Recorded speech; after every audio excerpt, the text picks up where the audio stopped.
A couple weeks ago, my dad came home and pitched me a small job offer. One of his coworkers was going away for a few days and needed somebody he could trust to watch over his house. The reason my dad pitched this to me was because the man's house has a big CCTV system, basically a camera in every room, and then an operating desk where all screens could be watched on a big monitor. And I'm a computer science major, so my dad just always assumes that I know how to work anything technological. The man told my dad that he'd pay me $200 for the 2 days just to watch the house. Whatever that meant. My dad drove me to the house and introduced me to the man, whose name doesn't matter. The man made it seem like he preferred I stay in the upstairs room with the monitors as opposed to roaming the house all day. That was fine with me though. So when I wasn't eating, I was mostly just sitting in that room with the TV on in the background and doing schoolwork on my laptop. Ironically, the thing I was doing the least was keeping an eye on the monitors. Night came. I started wondering where in the house I should sleep, since surprisingly, we hadn't discussed that. So I sat back down at the desk and looked at all the different rooms on the screens to see which rooms had beds or couches. I noticed something I wasn't expecting to notice though. The back screen door was open downstairs. I didn't remember it being open. I looked through each and every camera screen in a panic. In the living room, a closet door was open. This one I knew wasn't open earlier. I texted my dad to call the man and ask him if he came back home. Meanwhile, I continued watching the screen.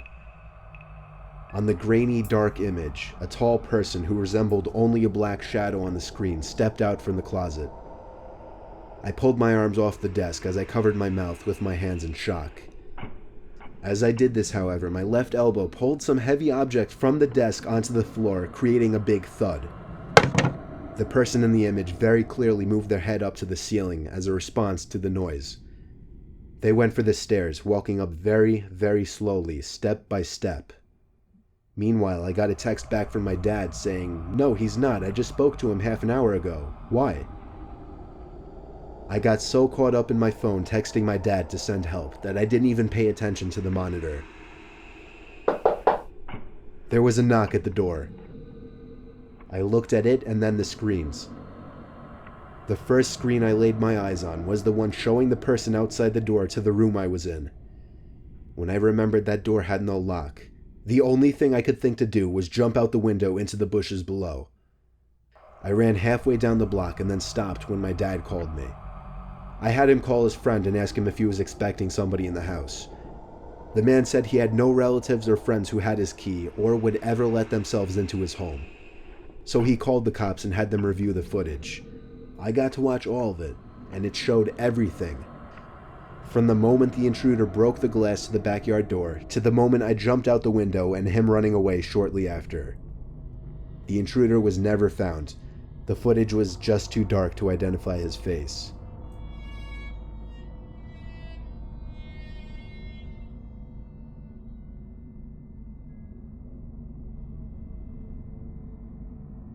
One day I agreed to house it for a friend just for the night. He and his family were going on a short vacation and needed somebody to watch their pets and house. I agreed to do it for a small amount of money.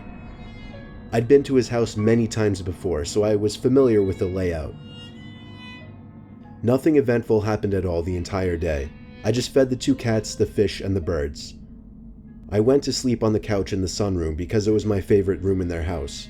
It was a tiny room surrounded by windows with a big TV mounted on the wall. I fell asleep with the TV on, but I woke up not long after. I turned it off, and now the room was dark. I tried to go back to sleep, but I thought I heard the sound of the PVC gate closing outside. I thought it might have just been the wind. The room had windows surrounding it in 3 directions, so I was basically looking around in a circle out into the darkness. I sat back down on the couch when I calmed down, but I heard a leaf crunching outside. That's when I knew someone was out there. I took another look outside. There was literally somebody pressed up against the glass to the window behind the couch. They were looking in, but I didn't know if they could see me or not. I yelled as loud as I could at them to fuck off. I'm not a big dude, but whoever this guy was appeared to be, so I wasn't going out there. Shockingly, this didn't scare the person away. In fact, they walked over to the back door and tried the doorknob. I ran to get the phone, and then I yelled into the sunroom, "I'm calling the police." Thankfully, this worked. He ran off. I didn't actually call the cops, though. Instead, I texted my friend just to let him know of an almost break-in. I slept through the night in an upstairs bedroom, locked. The next morning, my friend's family returned to find all of the tires on their sedan that was left behind had been slashed. We speculated that somebody who had it out for their family and knew of the vacation they were taking had some kind of plan to break in. But when that failed, they settled for this. That's just speculation, but still, it's the least terrifying explanation to me.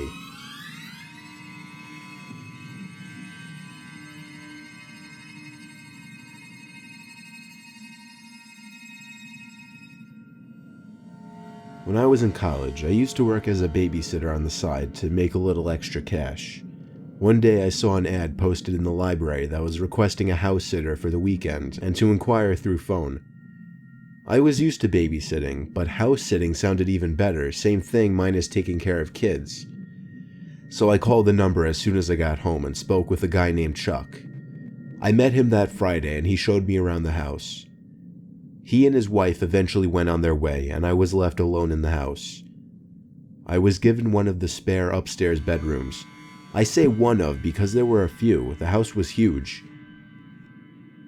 Nothing out of the ordinary was going on at all for the whole day. It was quite uneventful, and I felt like I was missing out on going out since it was a Friday night. But I kept reminding myself that I'd be making $200 for the whole weekend. Later in the night, I kind of just laid in the guest bed that I'd be sleeping in and watched a movie on demand. I wondered why this couple felt the need to hire somebody to watch their house for the whole weekend. There weren't any pets or anything after all. Though it was a very, very nice house, so it seemed the most obvious that they just wanted a sense of security for their house while they were gone. By the time I turned off the TV, I was shot and probably minutes away from falling asleep. But the slight sound of a click, along with a sudden glow in the room, woke me completely. I opened my eyes fully to see light creeping out from under the crack of a door. It took me a second to realize that it was a closet door. I flipped on my side as my heart started beating 200 beats a minute. I pulled the sheets up to my chin and pretended to be asleep. I was certain someone was in that closet, and I was simply too afraid to get out of that bed and make any noises. Words can't describe my fear in that bed, or how with each passing minute I felt more and more like I could possibly die. The closet door opened, I could hear it, but I could not see it as I was facing the opposite way. I closed my eyes and tried my best not to move. The room went dark again as I heard another click, a bit louder this time. The closet door quietly closed in the background, but I didn't hear anything else. I was afraid that whoever it was went back into the closet. I didn't know what to do because they had to have seen me and I didn't want to run for it in fear of being chased. The room was dead silent as I was thinking over my next course of action.